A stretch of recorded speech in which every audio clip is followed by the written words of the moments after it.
बीबी हो बीवी बनकर रहो, बॉस बनने की कोशिश मत करो। पराया देश पराए लोग।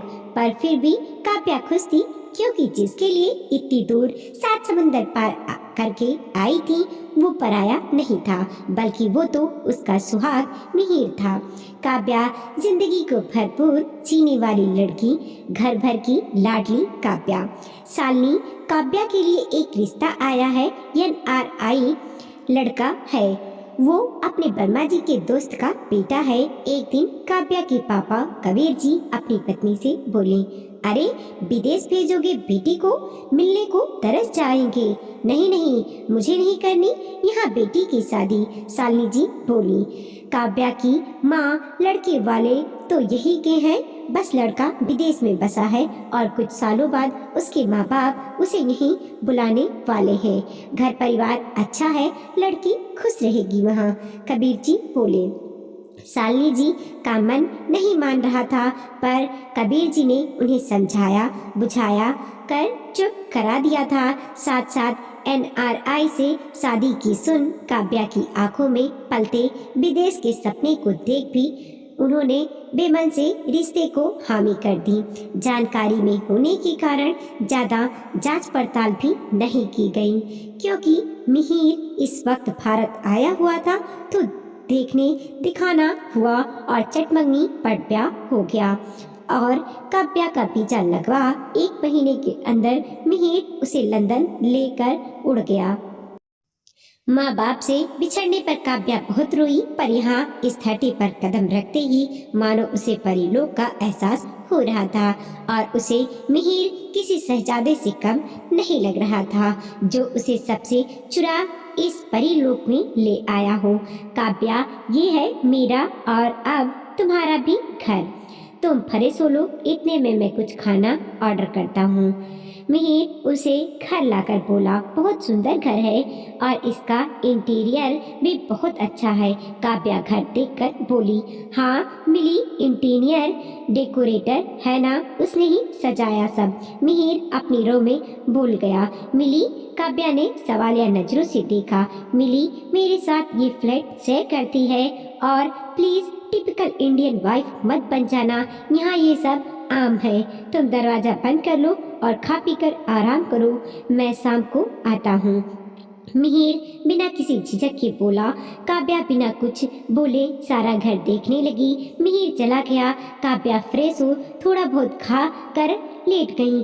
थकी तो थी ही, थोड़ी देर में उसकी आंख लग गई, जो घंटी की आवाज से खुली। हेलो, मैं मिली और तुम मिहिर की वाइफ। दरवाजा खोलते ही एक विदेशी लड़की इंग्लिश में बोली। हेलो, हाँ मैं काव्या, मिहिर की बीवी। काव्या ने जवाब दिया। मिली बेधड़क घर में घुस आई। मिहिर के आने के बाद दोनों ड्रिंक करने बैठ गए। ऐसा लग रहा था काव्या का वहाँ होना ना होना उनके लिए कोई मायने नहीं रखता हो। काव्या को बहुत अजीब लग रहा था, ये रोज का सा नियम ही हो गया था। दोनों आते घंटों बातें करते रहते, ड्रिंक करते रहते। काव्या घर के काम खाने आदि में लगी रहती। रात को भी कभी मिहिर अपनी इच्छा पूर्ति के लिए उसके करीब आता, कभी देर रात मिली के साथ बैठा रहता। काव्या को बुरा भी लगता, पर मिहिर को जैसे इससे मतलब ही नहीं। मिहिर, क्या मिली कहीं और शिफ्ट नहीं हो सकती? एक दिन काव्या ने मिहिर से बोली। क्यों, यहाँ क्या दिक्कत है उसे? बीबी हो बीबी बनकर रहो, बॉस बनने की कोशिश मत करो। मिहिर गुस्से में बोला और चला गया। काव्या हैरान रह गई, जिसे सपने के साथ वह यहाँ शादी करके आई थी वो तो कहीं खो गया था। क्या करे, किससे कहे अपने मन की?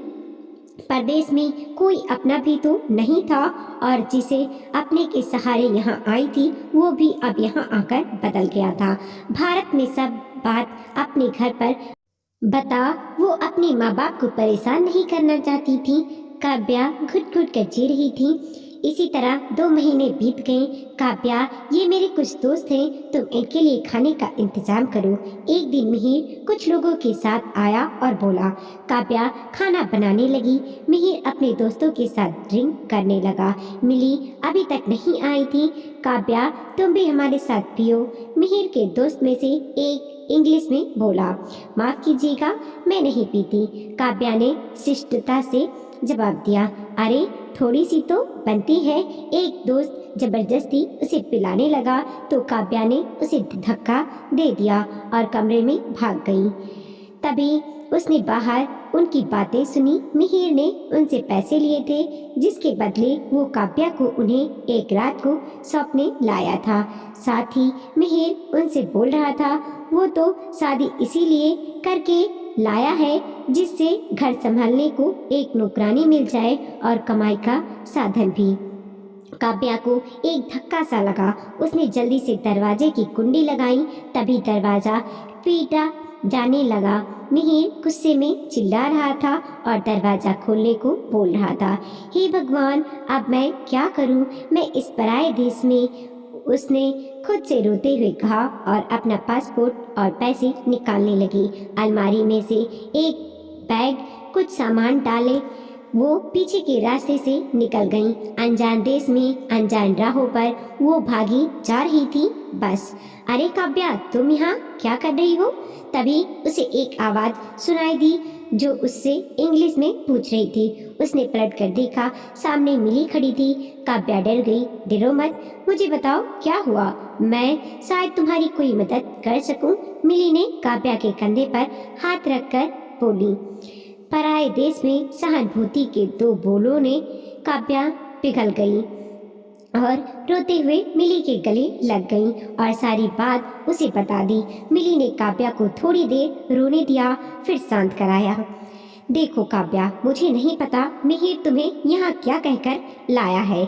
मुझे तो उसने ये बताया कि वो शादी करके लाएगा भारत से एक गरीब लड़की को जो घर के सब काम करेगी। यहाँ नौकरानी के खर्च से बचेंगे हम लोग। बाकी मिहिर और मैं लिव इन में हैं पिछले 2 साल से। मिली ने जैसे एक और धमाका किया, पर मिहिर तो मुझे झूठे सपने दिखाकर लाया था। यहाँ मैं पंजाब के एक अच्छे घर से ताल्लुक़ रखती हूँ। तुम भी एक औरत हो, प्लीज़ मेरी मदद करो। मैं यहाँ किसी को नहीं जानती। मुझे भारत वापस जाने में मदद करो प्लीज़। मैं पासपोर्ट लाई हूँ साथ में और ये पैसे भी रख लो। मैं अपना सब कुछ खो चुकी हूँ। इस शादी के नाम पर एक इज्जत बची है, उसे नहीं खो सकती। काव्या मिली से रोते हुए बोली, तुम्हारे साथ बहुत बुरा हुआ काव्या। तुम कहो तो मैं तुम्हारे साथ पुलिस स्टेशन चलूँ शिकायत करने मिहिर की। मिली ने सुझाव दिया। उसे काव्या की हालत देख बहुत बुरा लग रहा था। पुलिस ने शिकायत का मतलब है मुझे यहीं रुकना होगा, जबकि अब मैं यहाँ नहीं रह सकती। मुझे मेरे मम्मी पापा के पास जाना है, काव्या डरते हुए बोली। मिली ने उसे एक होटल में ठहराया और उसके भारत जाने की व्यवस्था की। मिहिर ने काव्या को ढूंढा पर वह उसे नहीं मिली। मिली ने भी मिहिर पर कुछ जाहिर नहीं होने दिया।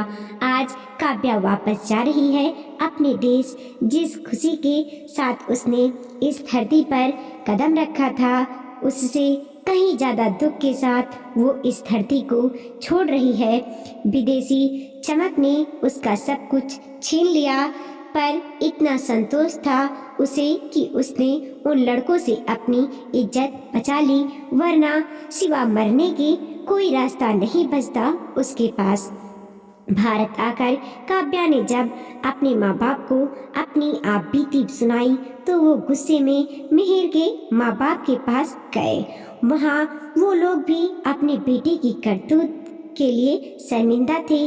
काव्या के पापा ने मिहिर के खिलाफ धोखाधड़ी का केस कर दिया, साथ ही काव्या को प्रताड़ित करने का भी, पर वो केस 2 देशों का मामला होने की वजह से लटका पड़ा है।